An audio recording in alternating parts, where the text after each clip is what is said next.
What's cookin', internet fam? Big drama alert. Ethan Klein, yes, that Ethan from H3H3 is back in court, and this time he's not holding back. He's dragging not one, not two, but three reaction streamers into the legal arena: Frogan, Denims, and Casey Tron.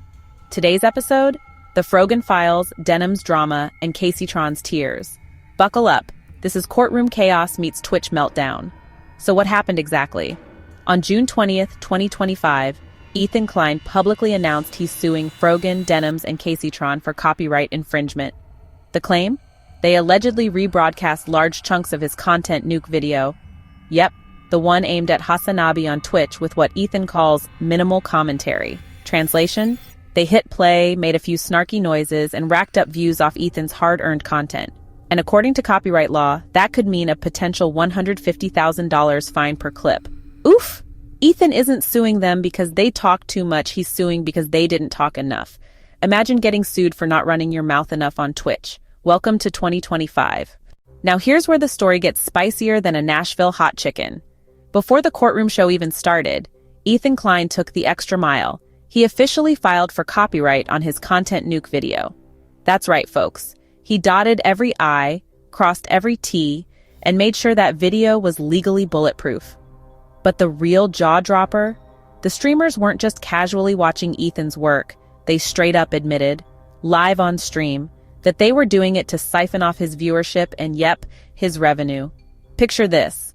Frogan, Denims, and Casey Tron, all on their respective setups, streaming Ethan's content with chat bubbles popping up. Let's see how many of his viewers come over here. He shouldn't get all the money for this, and we're boosting our numbers tonight. Overlay those confessions with charts showing Ethan's plummeting ad revenue, and you get the picture. This wasn't an accident, y'all. It was a calculated move to cash in on Ethan's hard work. Dramatic legal documents flash across the screen, and finally, Ethan himself, staring down at that freshly stamped copyright certificate. This wasn't just a slip-up. It was a full-on revenue raid, and Ethan's not about to let it slide. Let's break down the defendants. First up, Denims, political Twitch streamer, immediately went into full-blown damage control, launched a GoFundMe for legal fees, and posted a bunch of tweets defending her React style as fair use. Meanwhile, Frogan?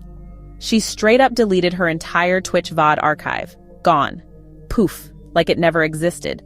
Is it a smart legal move or a full-on panic attack? You decide. Then there's Casey Tron. The legal papers are allegedly being prepped and she's bracing for impact. In the meantime, she's been crying on stream, which naturally prompted XQC to chime in with the emotional support of a sledgehammer. His exact words, "Don't let the tears blind you."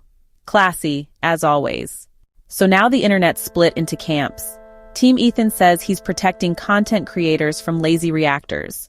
They argue his original content nuke video took time, effort, editing, and research, and Twitch streamers are just slapping it on their screen while they go make a sandwich.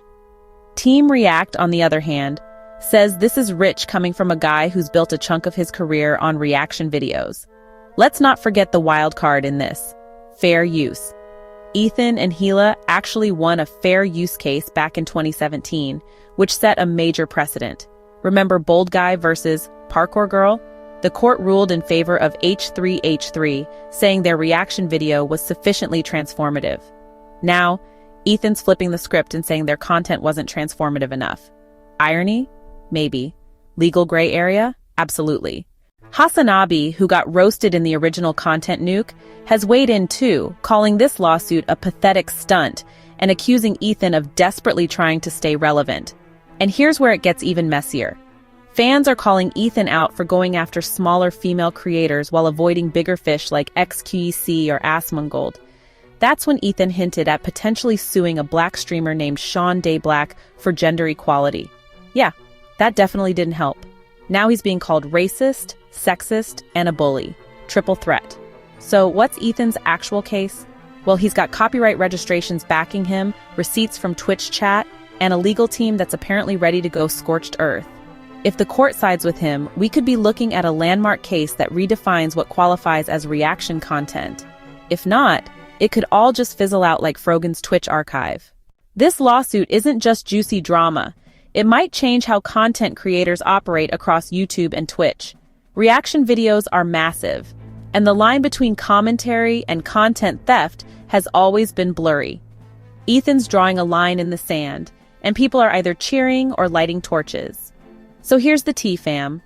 Are you Team Ethan, fair use crusader laying down the law? Or do you think he's bullying smaller creators to make a point and milk some relevance? Let me know your thoughts in the comments. Don't forget to like, subscribe, and hit that bell if you love internet drama served with a side of legal jargon and emotional meltdowns. And stay tuned, because next week we're diving into the Sean Day Black situation and what it really says about race, content politics, and the weaponization of copyright claims. Peace, love, and subpoenas.